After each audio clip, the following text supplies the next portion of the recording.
Bueno, voy comenzando. Habíamos llegado el manuscrito K hasta la pubertad, ¿no? El manuscrito K y la neurosis de defensa, lo voy anotando.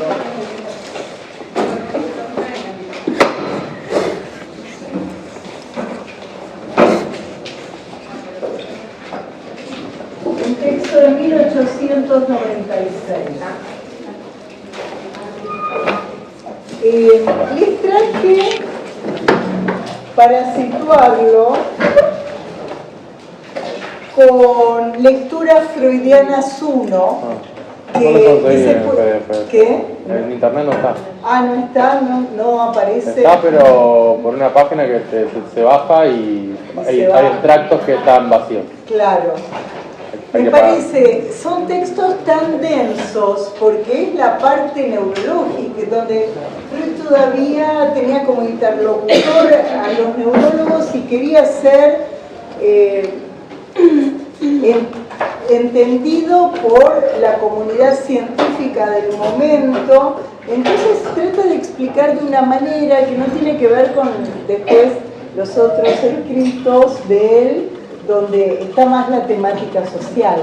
Entonces tienen una densidad que por ahí leer solo el texto, ustedes igual lo leen en relación a los teóricos, porque estos son textos de teóricos, pero les ayudaría, igual yo hoy les voy a articular para que no quede tan enigmático. Igual es una sucesión de pasos que tienen que estudiar, porque pueden preguntar, ¿no? La trayectoria en el manuscrito K. Bueno, ¿qué cosa? Pienso que no se oye atrás. Bueno, Freud en el manuscrito K, después les voy a pasar este cuadro. Habla de 4 tipos clínicos, pero además del tipo clínico, de los modos de abreacción. Abreacción es modos de tramitar el afecto. Recuerden que el afecto era lo que unido a una representación, armaba una... representación viene ligado a un afecto, y lo que se desplaza es el afecto, y la defensa cae sobre la representación, no sobre el afecto, no se olviden eso, ¿no? Tenemos el monto de afecto y la representación. La defensa cae sobre la representación y el monto de afecto se desplaza hacia otra representación. Gracias. Recién les decía que sin ustedes no podemos trabajar, son muy importantes. Aparte, Alejandro lo conozco hace años, estamos envejeciendo juntos. Él menos.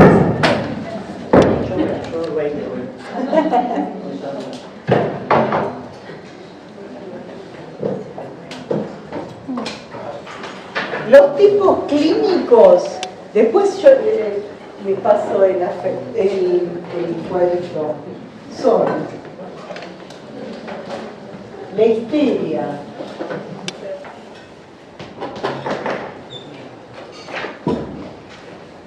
neurosis obsesiva,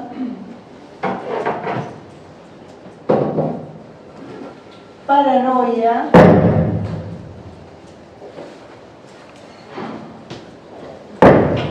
y va a hablar del duelo en verdad es demencia alucinatoria aguda. ¿Cómo, profe? Ahora les digo.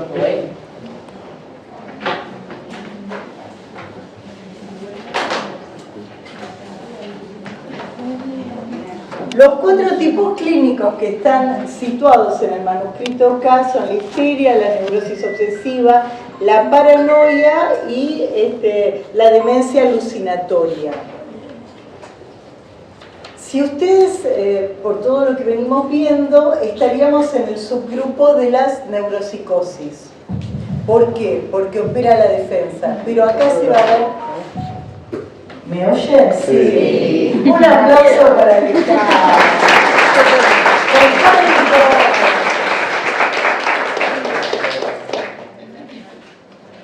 Aparte no me iba a dar la voz porque estoy como medio... es de metal. Gracias, Lu.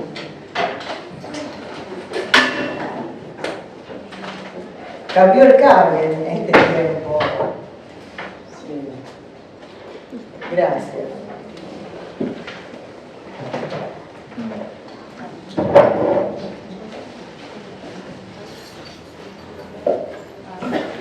Y Freud va a plantear que hay una trayectoria de la enfermedad en las neurosis de represión. Si decimos neurosis de represión, estamos hablando de las neuropsicosis de defensa, pero vamos a ver la particularidad en cada uno. Chao, Alejandro, gracias. La particularidad en cada una de estas cuatro. ¿Desde qué texto? Desde el manuscrito K, las neuropsicosis de defensa, 1896. Por otro lado, ustedes van a ver la trayectoria típica en prácticos, pero desde nuevas puntualizaciones sobre las neuropsicosis de defensa en 1896 también, y van a ver ciertas diferencias. Bueno, ¿qué va a decir Freud que sucede como primera cuestión? Me oyen todos, ¿no? Que sucede como primera cuestión en este manuscrito. Va a decir que lo primero que aconteció, esto lo dije en la clase anterior, es una vivencia sexual prematura y traumática. Pongan toda la palabra.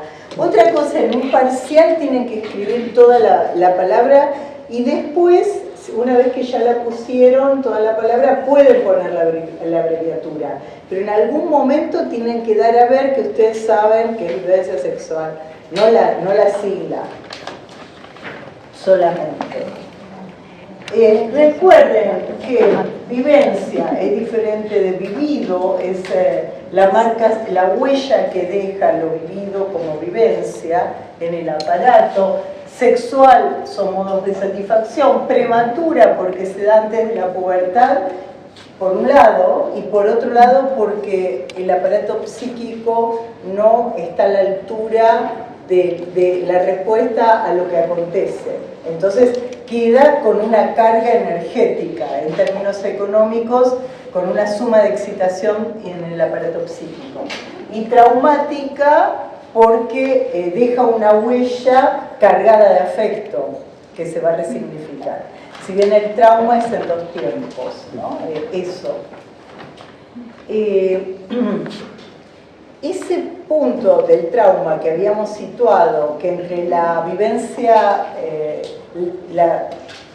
el tiempo 2 y el tiempo 1, necesariamente, Freud habla de la pubertad.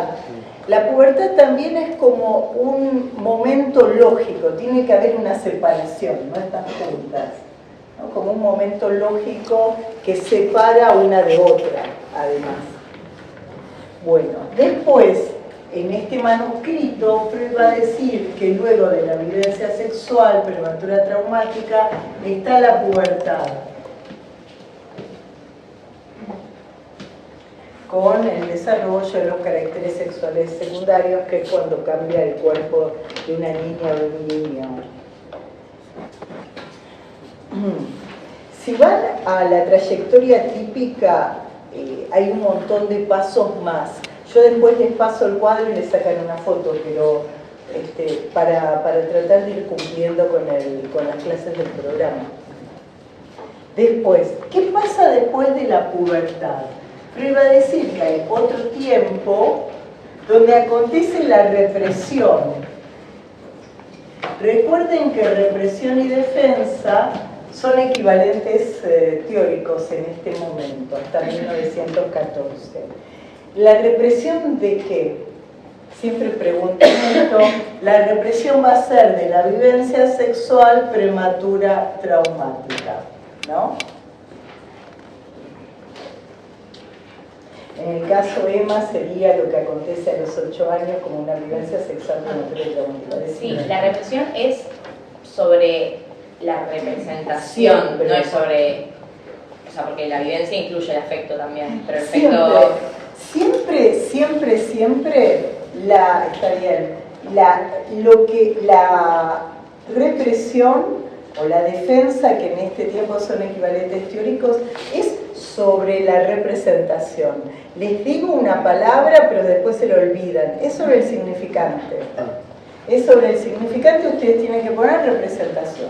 Porque el significante es sobre el significante. ¿Ya vieron a Liquis? No. Bueno, en olvido de palabras extranjeras, les comento un poco, lo van a ver en prácticos. Freud se olvida una palabra extranjera, voy a dar Signorelli, que es un pintor renacentista que se llama Signorelli. ¿Qué quiere decir? Que la palabra Signorelli se le va del aparato psíquico, se va de la conciencia, pero está en un grupo psíquico separado, que si es después del 1900 ya es inconsciente.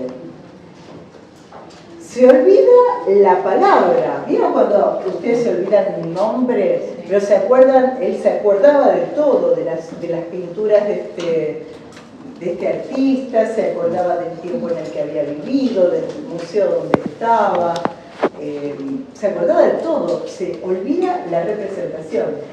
Y lo que se desplaza, en ese caso, es el monto de afecto. ¿Hacia qué? Hacia otras representaciones, que en el caso de Signorelli, lo van a ver en prácticos. En el CBC creo que lo vi. ¿Qué? Muy bien. Pero no me acuerdo que separaba a él y creo que significaba. Claro, no se los voy a escribir todo porque es un montón y ya bastante tengo que escribir lo que tengo que escribir. Y bueno, se desplaza, Signorelli no se lo acuerda, no está en su cabeza.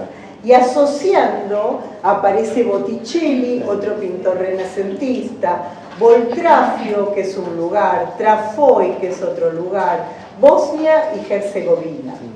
Lo que hace Freud, que es muy novedoso para su época, porque no había el desarrollo lingüístico que después pasa en el siglo XX, pero no en otras décadas, empieza a ir separando, bueno, Signorelli, pongamos. Claro. Botticelli termina con Eli también. Botticelli. Después Boltraffio, Bosnia, Herzegovina, que lo lee como señor en alemán. Sí. No importa, todo esto. Claro. Pero ¿para qué lo digo? La defensa o la represión cayó sobre esta palabra. Después va a venir Lacan y va a decir algo, no es que lo supera Freud, dice otra cosa porque la puede decir, Freud no lo podía decir, que además en Signorelli está el sig de Sigmund. Esto, o sea, nadie es transparente para sí mismo, ni para los demás menos, pero aparece esa cuestión de, Freud no pudo situar que también en Sigmund está Signorelli, ¿no? En la sig. Fíjense que es por imagen acústica, cómo actúa el inconsciente por dos leyes, condensación y desplazamiento. Desplazamiento del afecto, condensación, cómo se puede dar en los sueños, ¿no? Que son dos vías asociativas en una sola palabra. ¿Qué sé yo? Nuestra palabra que no se usa mucho, buenudo, son dos vías asociativas en una sola palabra, con significados diferentes que se aunan en una sola palabra. Entonces, recuerden eso, siempre la represión cae sobre una representación y el desplazamiento es sobre el afecto. Se desplaza el afecto que venía unido a una representación.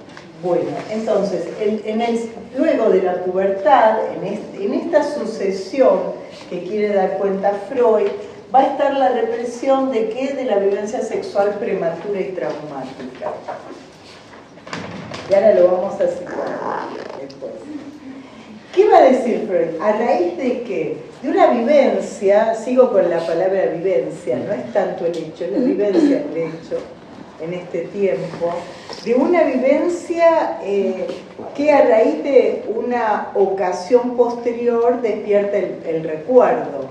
Piensen en Emma, ¿no? A todos nos pasa que por una vivencia despierta un recuerdo que ni sabíamos que estaba a veces.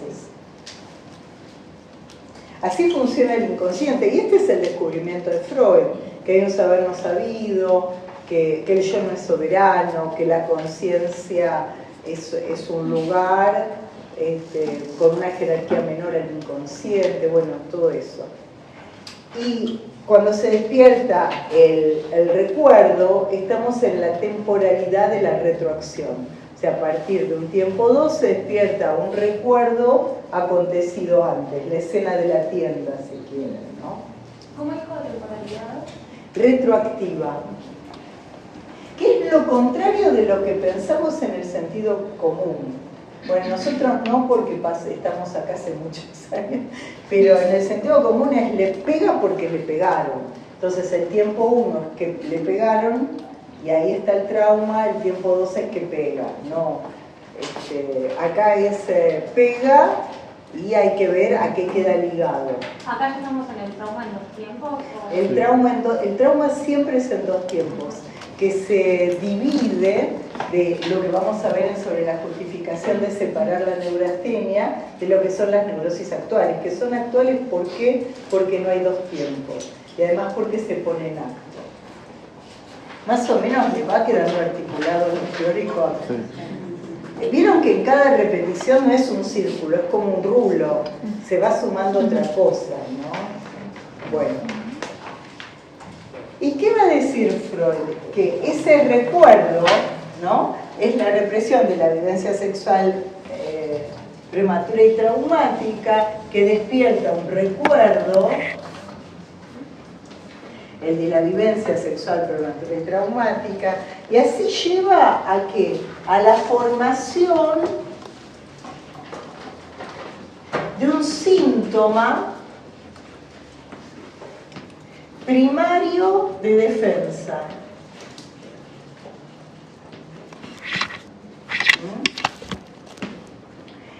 ¿Qué es un síntoma primario de defensa? ¿A qué Freud llama síntoma primario defensivo?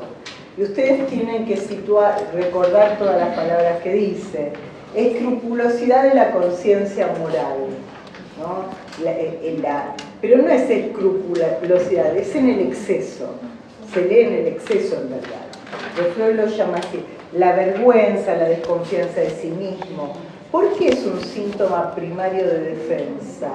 Porque la persona no lo vive como un síntoma, lo vive como que él es así.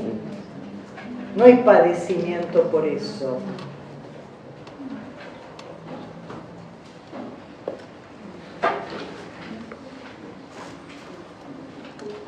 ¿Cuál podría ser un síntoma primario de defensa?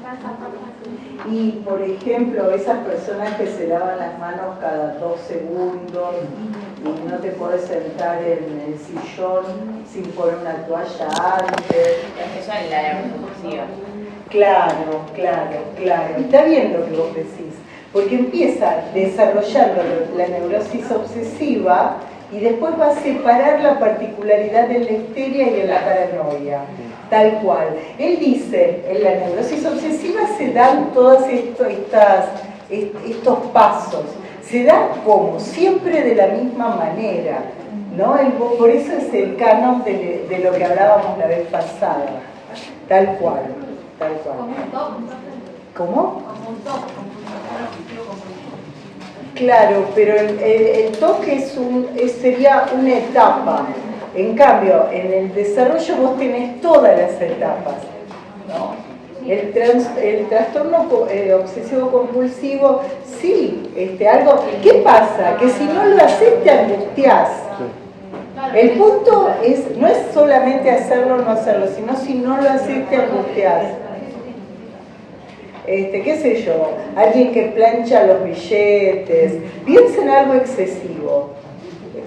Me viene a la memoria la película que acabas de ver, Jack Nicholson. Sí, Mejor Imposible. Véanla la película de Jack No Nicholson. pisaba la niña en la vereda. Claro, eso sí, porque también, claro, se angustian. La película de Jack Nicholson, Mejor Imposible, es un tratado de neurosis obsesiva.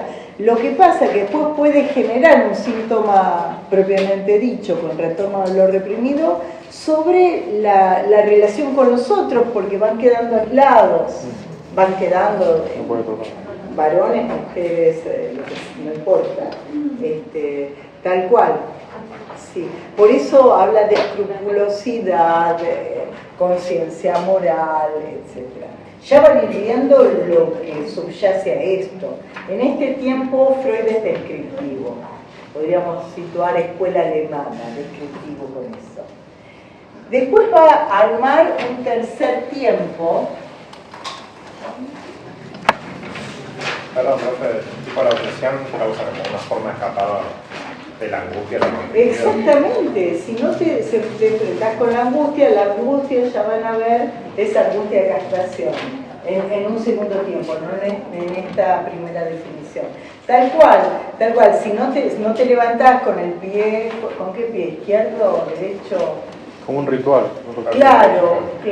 Pero los rituales hay que tener cuidado porque los rituales pueden ser el ritual de la neurosis obsesiva, que si los privados, los rituales privados, pero también están los rituales sociales que te permiten elaborar lo simbólico, como los rituales de duelo.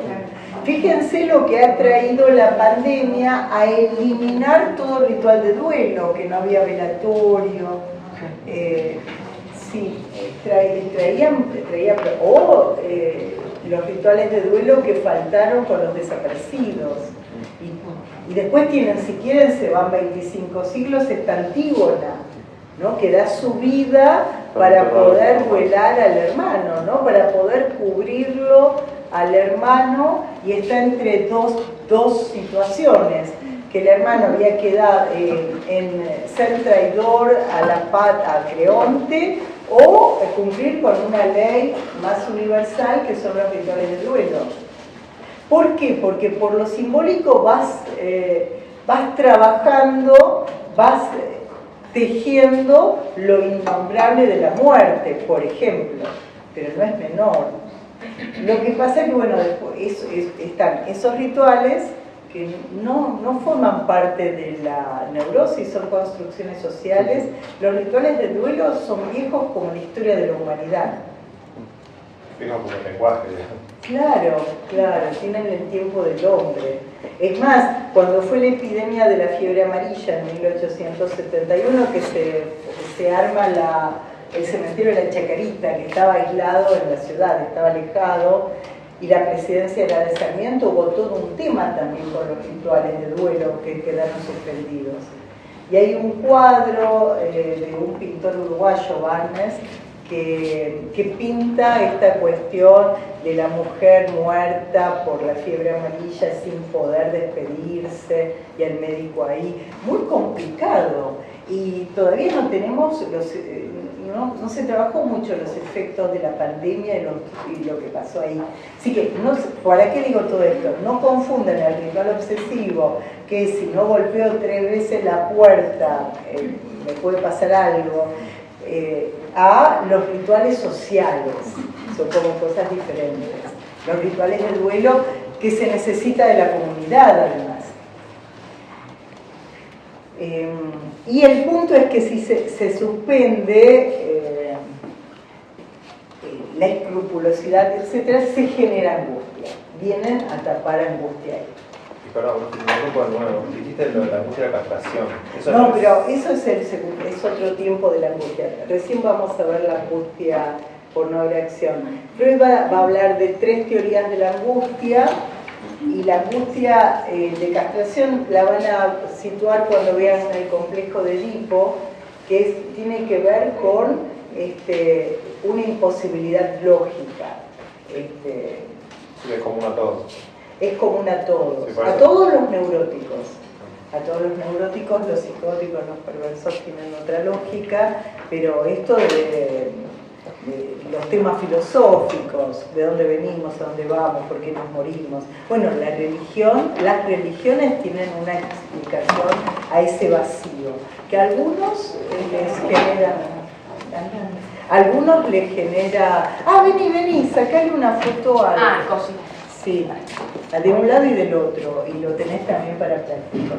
Que a algunos les genera... Estábamos hablando de la cuestión de castración del traje. Sí, Bueno, y del otro lado. Sí, a los escritos tuyos. Sí, saqué. allá está. Deseos de la religión. Que las religiones dan una respuesta posible a ese vacío existencial. Por eso avanzó la ciencia y no retrocedieron las religiones, casi lo contrario, ¿no? Porque la ciencia no da respuesta al otro. Bueno, a mí me había quedado una duda sobre el síntoma primario de defensa. Sí. En un momento habías dicho que la persona no lo vive como síntoma. no lo vive como Y que síntoma. no hay padecimiento. No hay padecimiento. No, que no lo sufre. Ese tipo, vos no tomé de mi vaso porque me contagié a gérmenes y tiene una lógica. No lo sufre, eso es un problema del otro, no es un problema propio.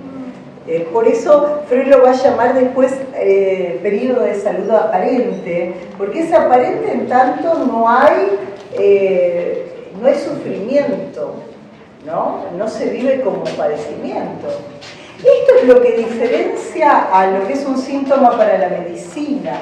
Para la medicina tenés 32 de hepatocrito, estás anémico, no se discute. El síntoma para el psicoanálisis tiene que ser algo que genere padecimiento.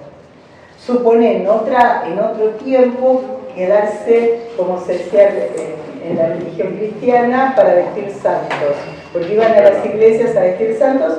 Eso, si generaba sufrimiento, podía ser un síntoma para el psicoanálisis. Si no genera sufrimiento, es un modo de vida, no tenés derecho a meterte con eso, ¿no? ¿Por qué? Bueno, entonces, sigamos. Eso, el síntoma primario de defensa no es un síntoma propiamente dicho, no hay retorno de lo reprimido y es de salud aparente porque la persona no lo vive como un problema suyo. ¿Vieron esa gente recontra agresiva que no dan ganas de verlos? Y dicen, yo te digo la verdad. Eso es un síntoma aparente porque no lo viven como un problema. El problema es el otro que no escucha la verdad, ¿no? Lo pueden situar, no hay un retorno de lo reprimido donde ya está, rompo todas mis relaciones porque digo cosas y me quedo solo y me juego en contra. Eso sería un síntoma. También el análisis tiene que ayudar a formar un síntoma, porque es lo que va a motorizar, le va a dar sentido a un tratamiento. Bueno, en tercer lugar es la defensa lograda.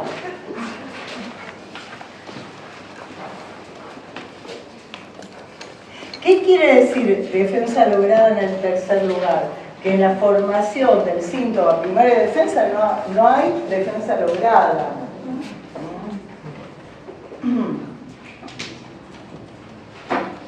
Y Freud va a decir en el texto que se asemeja a la salud, se asemeja, salvo en la existencia del síntoma primario. Hay una salud, pero está el síntoma primario de defensa, está esa escrupulosidad que por ahí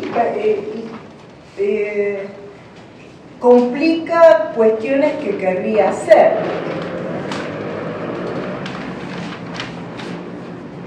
En cuarto lugar, y me voy al otro pizarrón,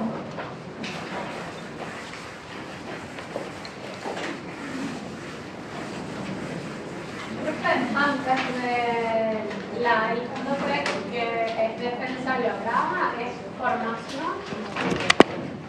Defensa lograda. El punto 3 es la formación del síntoma primario de defensa, está en relación al punto 2, que es la represión de la violencia sexual prematura y traumática. Perfecto, sí. Si ustedes hacen no, ni tienen que hacerlo, si llegara a haber una pregunta de parcial y explican este cuadro, ya con eso alcanza. No se pide más. No es necesario más. Pero se ha tomado en examen. Acá hay una pluma. Porque no veo el pizarro. Ay, sí, vení. ¿Y sabías que tenés problemas para ver? Sí. Ah, ¿te olvidaste los anteojos? No, pensé que iba a haber y no pude. Ah, bueno, pero se resuelve, no hay problema. Bueno, en el cuarto momento, ¿ven? Es la serie de pasos, tienen que situar cada uno. Retorno de las representaciones reprimidas.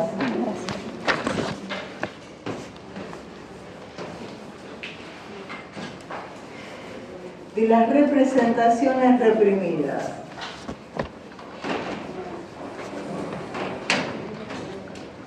Ya el retorno de lo reprimido, síntoma propiamente dicho, y acá sí hay sufrimiento. Retorna lo reprimido y se padece por eso.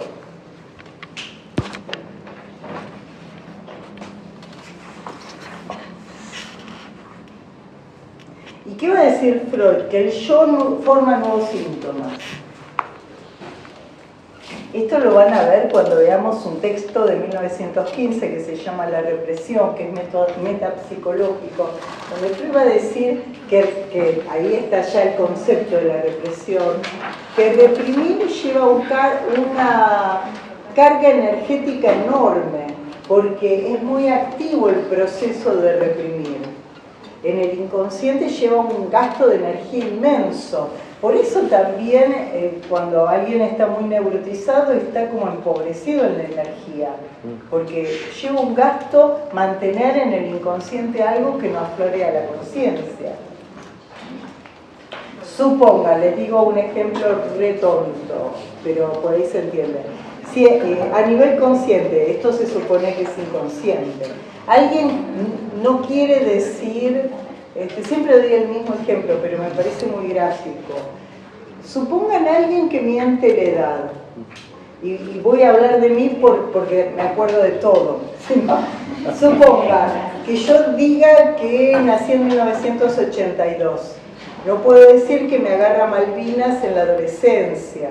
Después no puedo decir que me acuerdo de la dictadura. No puedo decir que me acuerdo cuando asumió Alfonsín. No puedo porque tendría un año. O sea, es un gasto permanente de energía. Eso es lo que pasa. Claro. Recordarte encima todo. Todo eso tendría que restarle años a mis viejos. Claro, ¿qué me va a haber tenido mi vieja a los 60 años?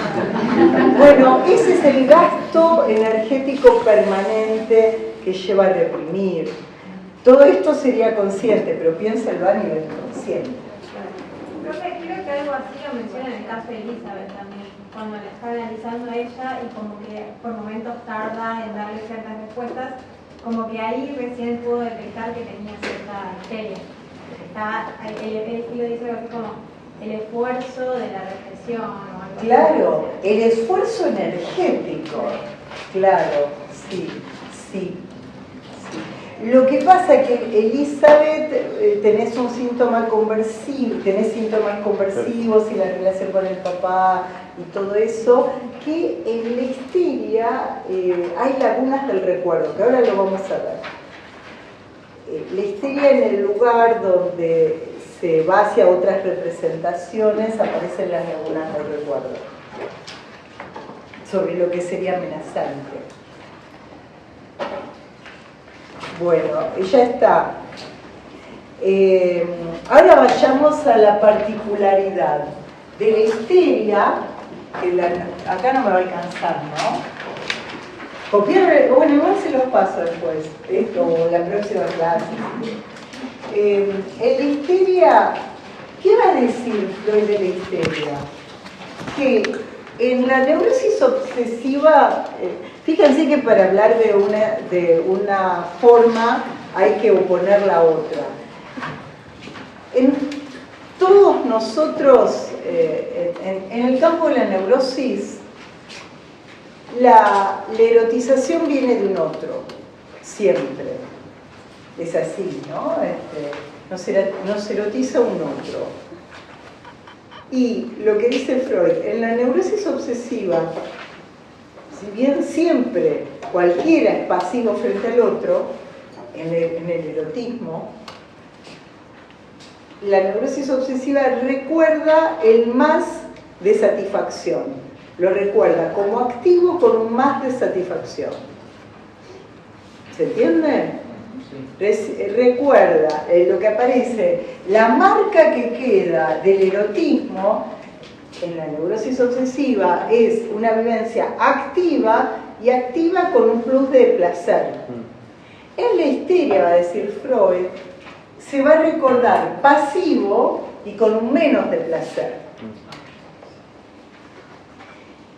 ¿Cómo sigue la lógica? ¿De dónde lo saca? Si no analiza bebés, no hay palabras ahí. Él va a decir que él lee en el reproche la culpa por la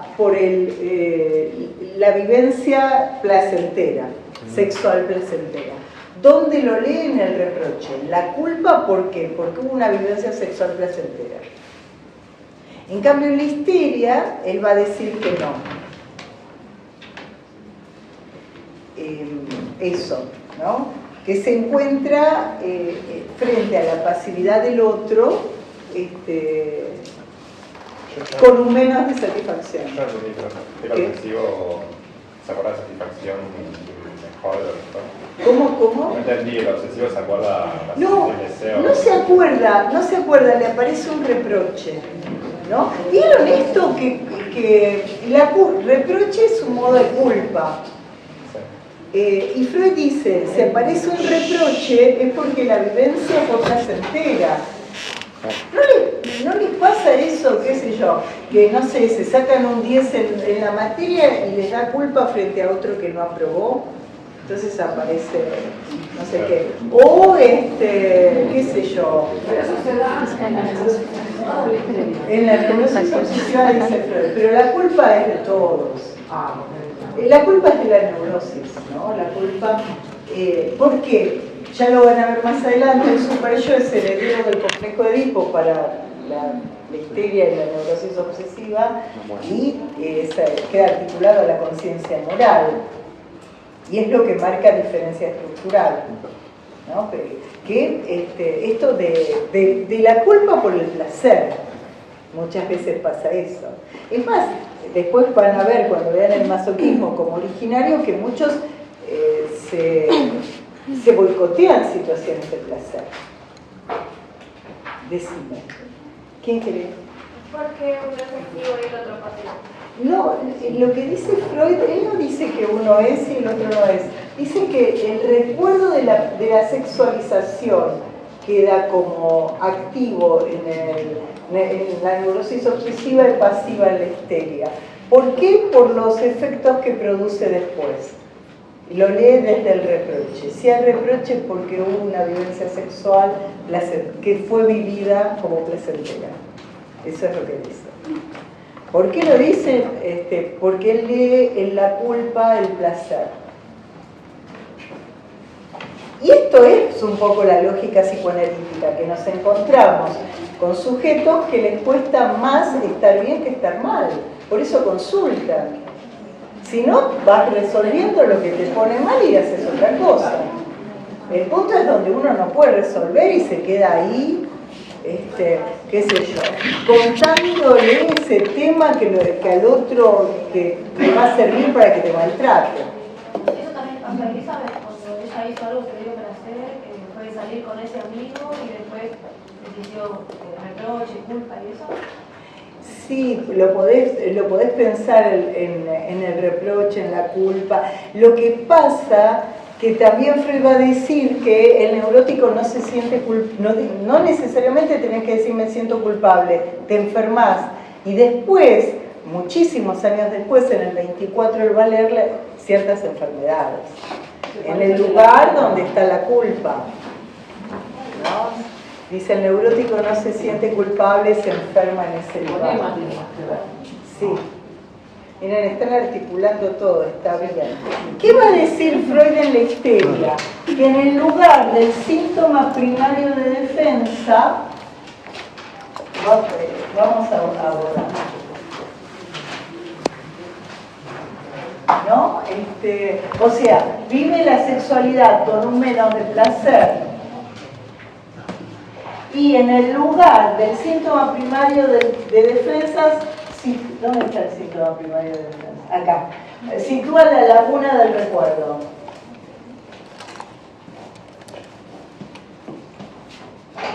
Esto se ve, lo que resulta amenazante se lo olvida.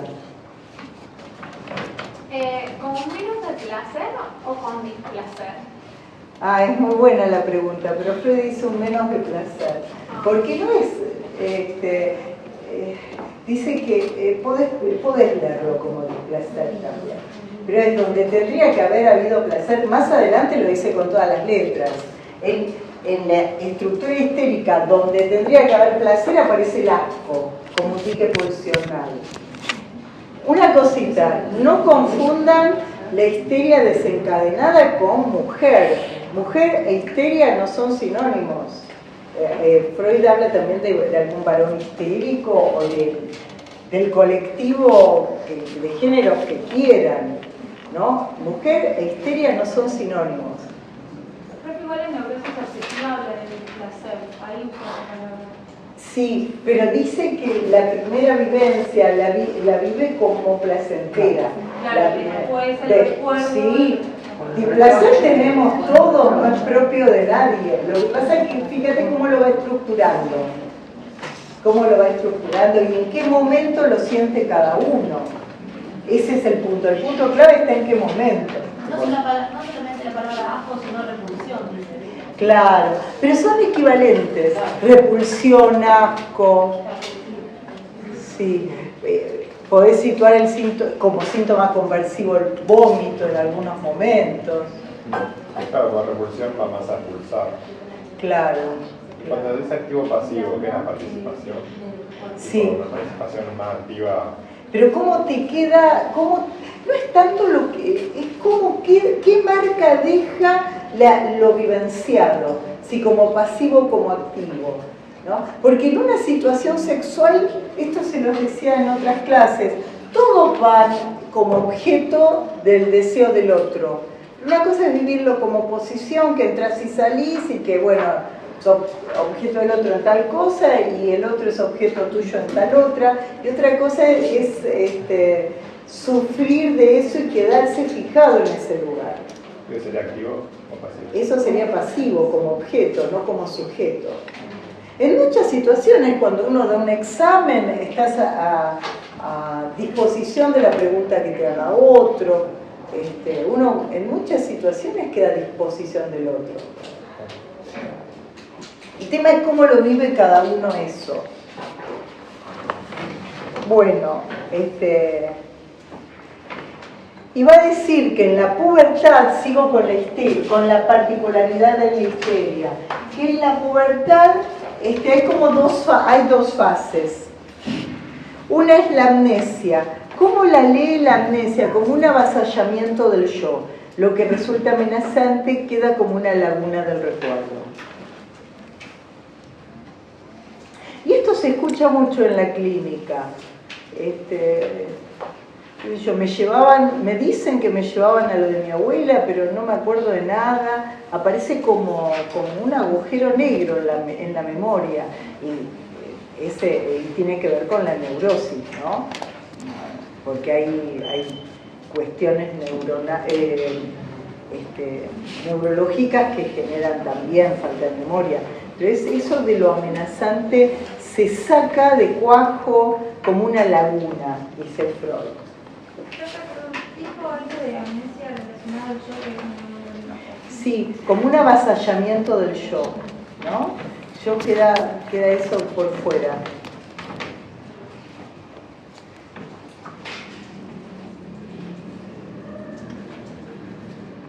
¿Y qué se lee ahí, en esa amnesia? Esa huella que deja la vivencia sexual prematura y traumática. ¿no? Tiene que ver con esa huella. Hubo una marca ahí que eso amenazante quedó por fuera de la conciencia.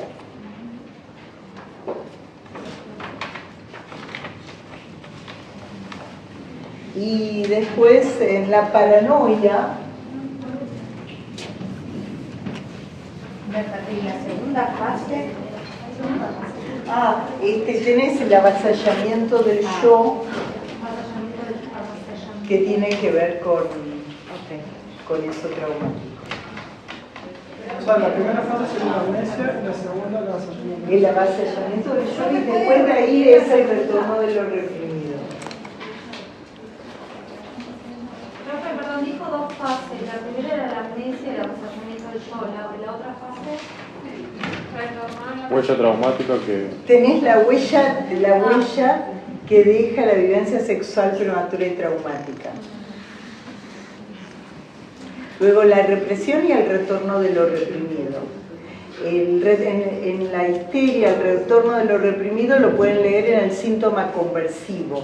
El mecanismo es la conversión, por ejemplo, en la parálisis de la pierna en Elizabeth, ¿no?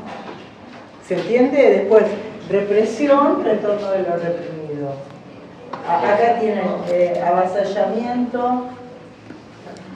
O sea que en la histeria no hay defensa lograda. La defensa lograda la tenés en el síntoma conversivo, Okay. porque hay retorno de lo reprimido. Las lagunas del recuerdo serían un equivalente, que no es lo mismo, al síntoma primario de defensa, que no lo hay laguna del recuerdo. Me siguen, es mucha información, pero está en el texto, no estoy inventando nada. Es más, no me quiero, voy directo,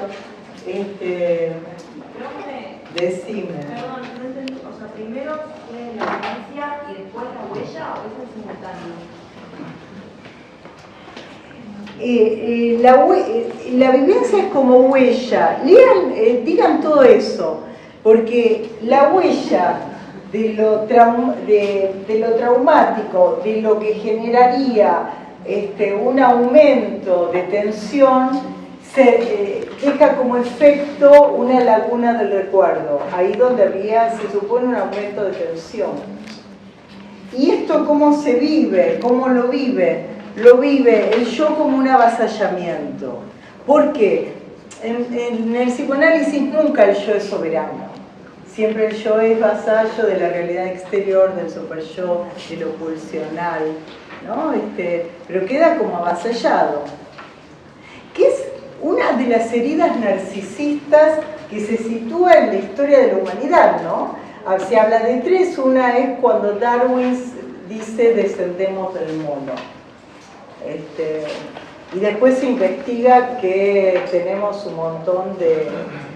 que hay Neandertal y en el Homo sapiens, qué sé yo, toda una cuestión. Dice, ahí hay una herida narcisista. La otra es cuando Freud sitúa que no somos dueños de nuestra propia casa, que el yo no es soberano, que queremos decir una cosa y nos sale otra. Y la tercera es la revolución copernicana, que la Tierra no es el centro del universo, sino es un planeta más, ¿no? Esto dice las tres cuestiones que descentran al hombre.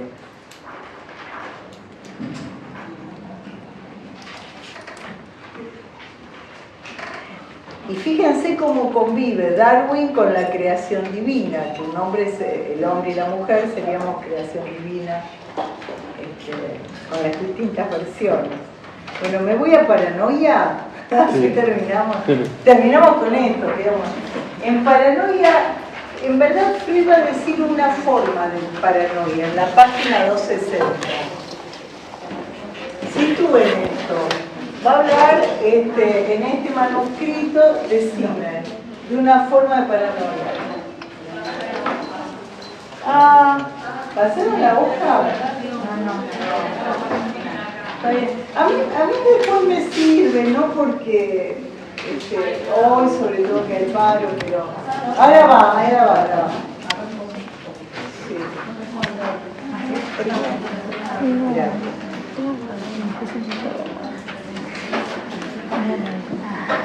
¿Qué te voy?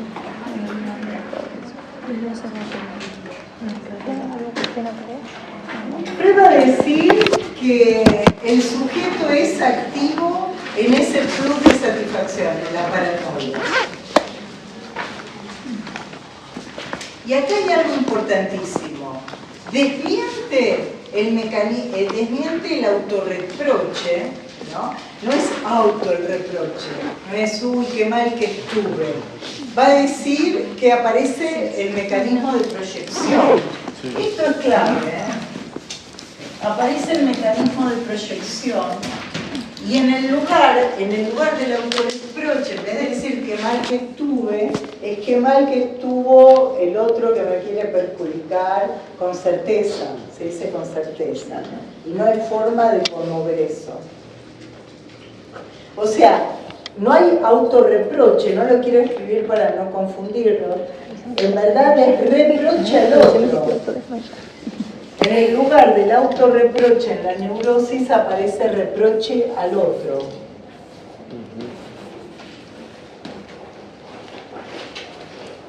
Pero no al modo de la histeria que se queja del otro. Es el otro como culpable, todo eso. No hay manera de conmover eso. ¿Y no hay una proyección tipo, bueno, en vez de un reproche hacia sí mismo, y no claro, sí. Como un reproche hacia sí mismo, pero desde el otro, como pensar, el otro me está reprochando algo. Tal cual. Eso que sería.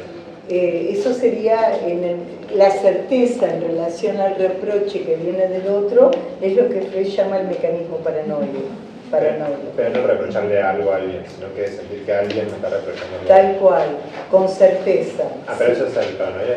Sí, viene vía proyección del lado del otro, el otro me quiere destruir y es autorreferencial además, es autorreferencial, sí. O sea, todo parte de una vivencia sexual prematura traumática. Luego, depende de cómo lo procesa el yo.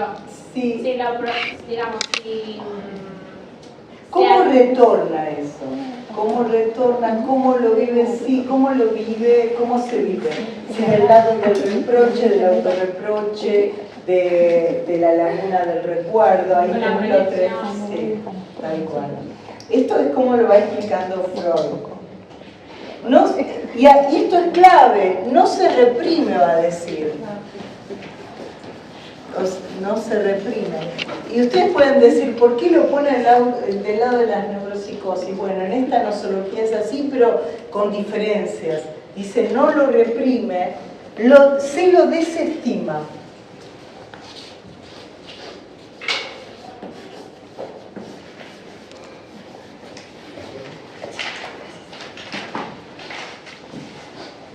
Esto que yo les había dicho en otras clases, no hay separación entre la representación y el monto de afecto que se produce por desplazamiento a otra representación. Queda la representación con el monto de afecto por fuera del aparato psíquico y retorna vía proyección. ¿Se acuerdan esto? Hay alteración del yo, hay alucinación. Y hay certeza en el lugar donde en la neurosis hay falso enlace. Falso enlace quiere decir desplazamiento. Ahí hay certeza. A ver si les puedo decir algo más de esto.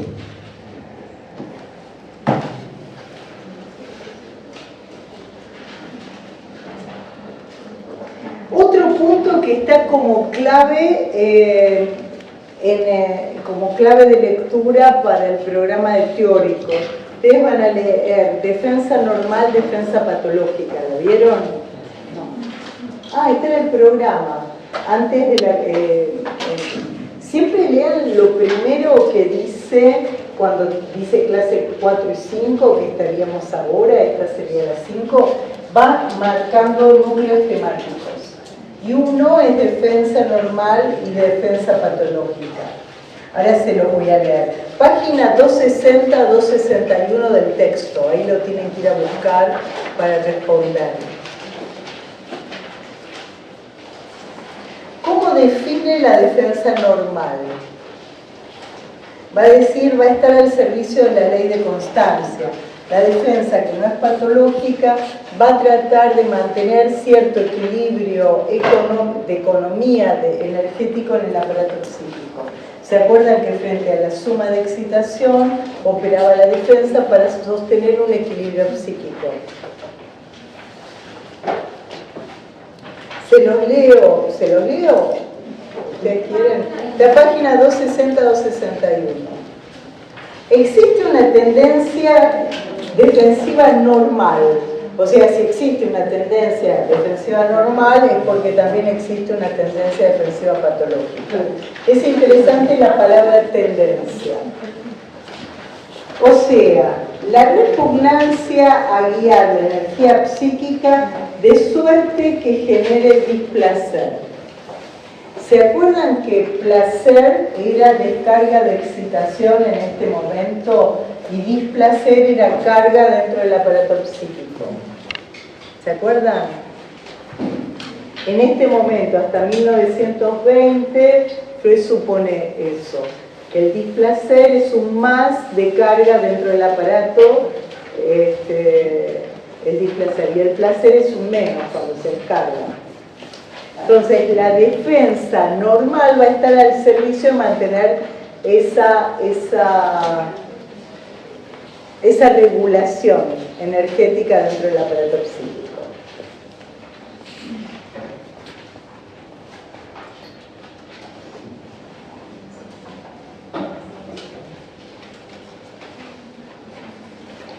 Es inocua toda vez que se trate de representaciones que en su tiempo estuvieron enlazadas con displacer, pero son incapaces de cobrar un displacer actual. Y en este caso, por otra parte, puede ser superada por un interés psíquico. Lo que dice Freud, que algo que fue vivido como displacer, después puede ser placentero, qué sé yo, que ya no te afecte más. Dice, en ese punto, si no tiene sentido que aparezca. Es cuando el displacer es actual que opera la defensa. En el caso de Emma, el displacer es actual para ella cuando entra a la tienda, que la remite a los 8 años, pero el displacer es actual. ¿Se entiende esta diferencia? Bueno.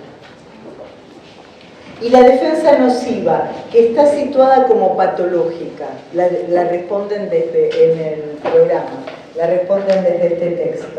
Dice, en cambio, o sea, en oposición a la que regula la energía psíquica, la inclinación de defensa se vuelve nociva cuando se dirige contra representaciones que pueden desprender un displacer nuevo, también siendo recuerdos, como en el caso de las representaciones sexuales. Es que aquí se realiza la única posibilidad de que con efecto retardado sea la retroactividad, el Nachträglich de Freud. Piensen en Emma, hay un efecto retardado. De lo que le pasa luego la remite a los 8 años. Con efecto retardado, un recuerdo produzca un desprendimiento más intenso que a su turno de la vivencia correspondiente. En Emma se puede situar que el recuerdo es más intenso que lo que acontece, ¿no? Para darles un ejemplo. Para ello solo hace falta una cosa. Esto es Freud, les estoy leyendo a la letra. Para ello solo hace falta una cosa, que entre la vivencia y su repetición en el recuerdo se interpone la pubertad. Piensen en Emma, entre la vivencia, 8 años, y su repetición en el recuerdo, 16, está la pubertad. 12 y 16 que se lo cuenta Freud, ¿no?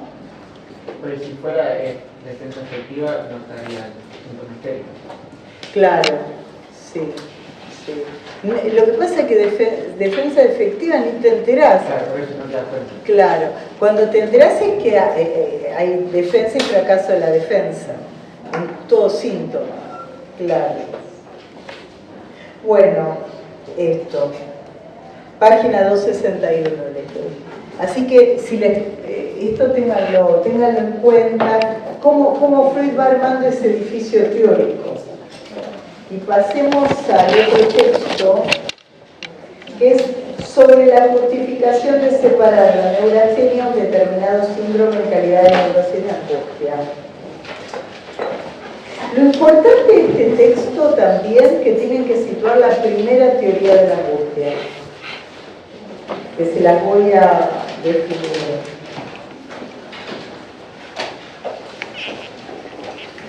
Borramos dos.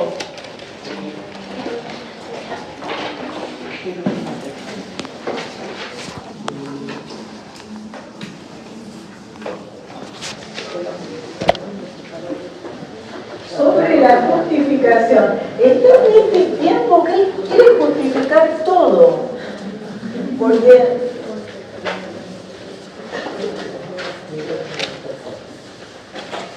como viene de la ciencia, del laboratorio, de todo eso, vayamos a la definición de angustia.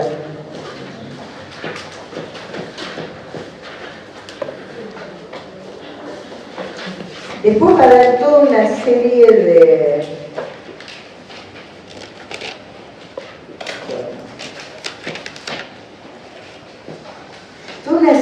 síntomas que ustedes lo van a ver como la definición relativamente reciente del ataque de pánico. Freud ya lo describe minuciosamente en 1896.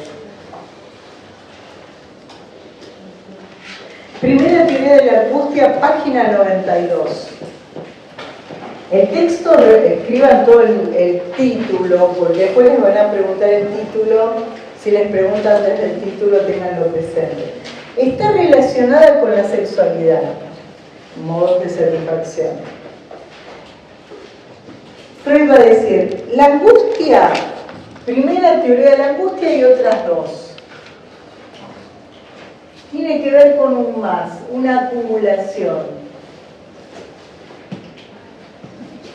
Primera teoría.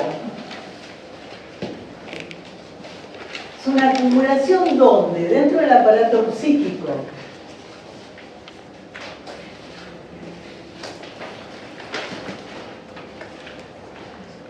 Vieron que la angustia se siente en el cuerpo y Freud va a ir describiendo cómo. Presión intracraniana que te estalla la cabeza, bueno, todo eso. Va a decir voracidad. Es muy interesante. Bueno, es una acumulación de tensión sexual somática. ¿De qué?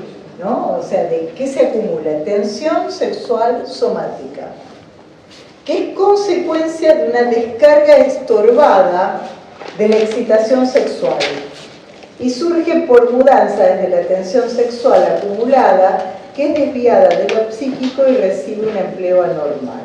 ¿Se acuerdan que para ejemplificar esto, él daba el ejemplo del coito interrumpido? Y no lo digo en latín porque no tiene por qué ser dicho en latín. El coito interrumpido. Él dice, ¿por qué? Porque quiere ejemplificar que la angustia tiene que ver con una tensión que no fue sacada. Ahora, ¿cuál es el problema? Que en la cultura nadie anda sacando todas sus tensiones por todos lados. No podés. La que sea, no podés, qué sé yo,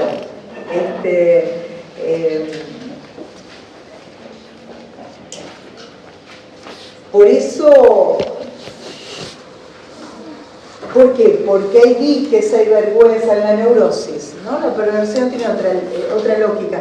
Entonces, la cultura ya mismo, el malestar en la cultura es porque cercena lo pulsional. Si ustedes ahora quieren estar tomando cerveza con pizza, no pueden me están escuchando acá. O sea, hay algo que no pueden satisfacer, que es, por ejemplo, el hambre, y de lo que no se pueden escapar. O sea, la cultura cercena lo pulsional, ¿no? Con las distintas prohibiciones.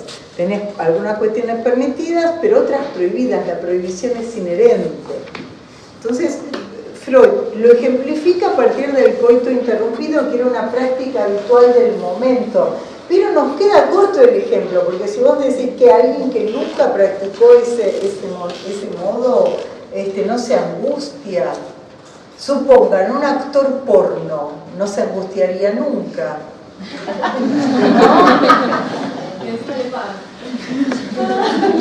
Pero seguro se va a angustiar, por ahí se siente objeto del productor. Mandás a ver.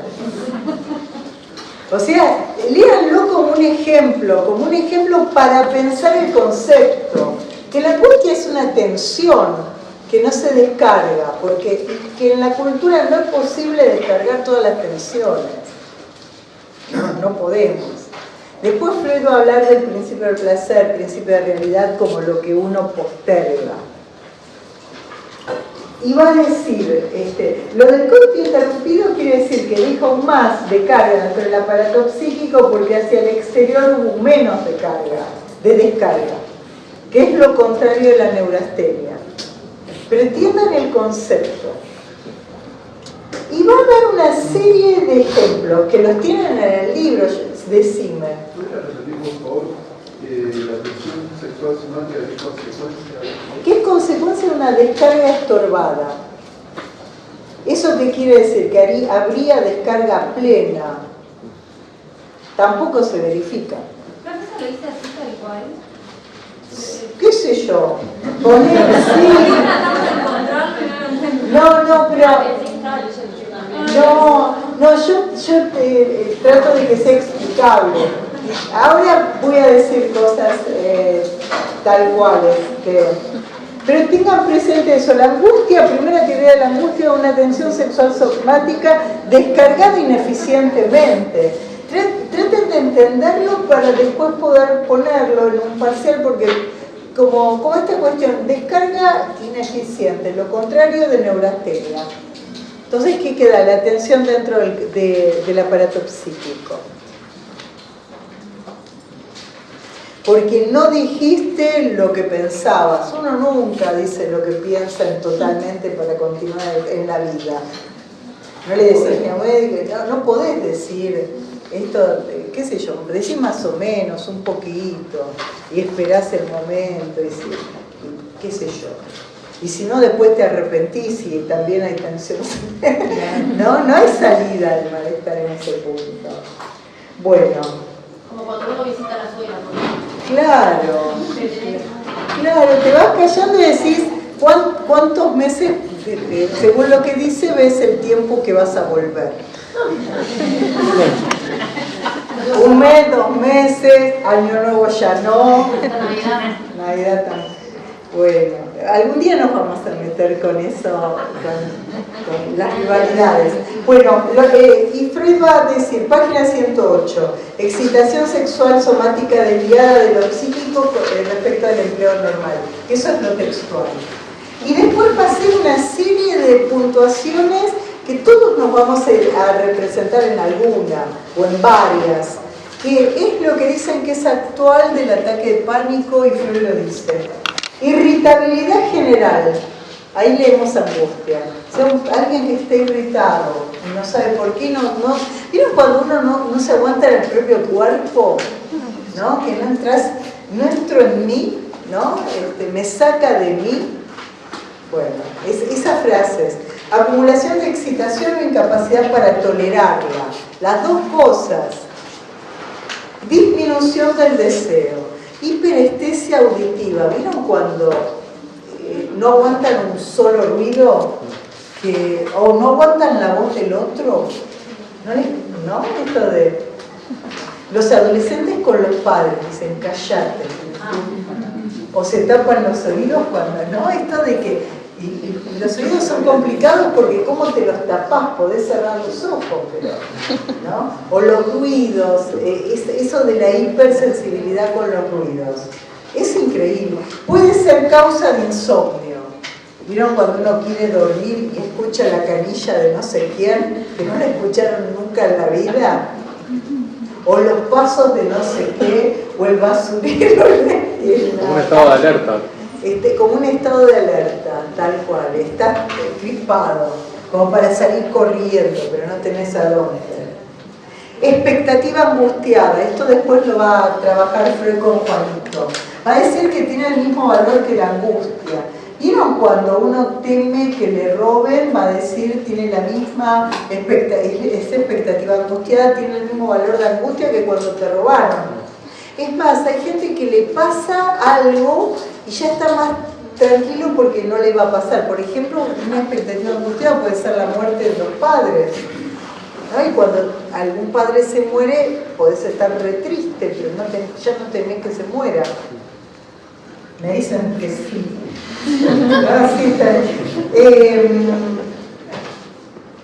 Eso, expectativa angustiada la van a ver en Juanito. En las fobias, qué sé yo, si le tenés miedo a la araña, que aparezca una genera una expectativa. Ataque de angustia, puede no tener representación asociada. Eso, no tener una representación asociada, sino el ataque los llamados ataques de pánico, que en el análisis tratás de ligarlo, pero cuando te pasa, tratás de que sea dicho con palabras. ¿Desde cuándo? ¿Pero qué te pasó? A veces no hay posibilidad de hablar, alguien queda en un estado que no puede salir de la cama, ¿no? También dice que existen ataques de angustia rudimentarios, no todos son que te quedas pasmado y no podés salir, pensar que te morís ahí en ese mismo momento. Perturbación de la actividad cardíaca, ¿quién no? Palpitaciones, arritmias breves, taquicardias persistentes.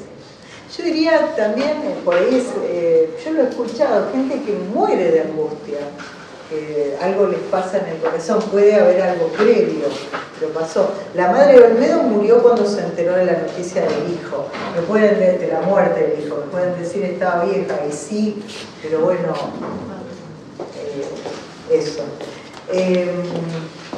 Perturbaciones en la respiración, o sea, toma todo el aparato respiratorio, cardiorrespiratorio, sí, disneas nerviosas, semejantes al asma, el ahogo, sentirse ahogado en alguna situación. Oleadas de sudoración, temblores y estremecimientos, hambre insaciable. Acá vos me recomendaste que vea la ballena, la estoy viendo, claro. Se la recomiendo, no la pude ver toda. La ballena, está en Netflix. Acá está el hambre insaciable ligado a la angustia. Sí, los atracones. Los atracones, ligado a la angustia. Es porque no se puede ligar a representaciones. No es, bueno, esto lo dijo para mañana y ya hay un mañana que es una representación. ¿No? La ballena es una angustia que toma el cuerpo y como es tristísimo. Sí, lo usa para aislarse, ¿no? Dice, la cámara está rota, sí. O sea, lo hace sí. Él en su soledad. Pero viste que me acuerdo, me lo dijiste en la primera clase sí. Y la estoy viendo ahora. La ballena, se las recomiendo. Bueno,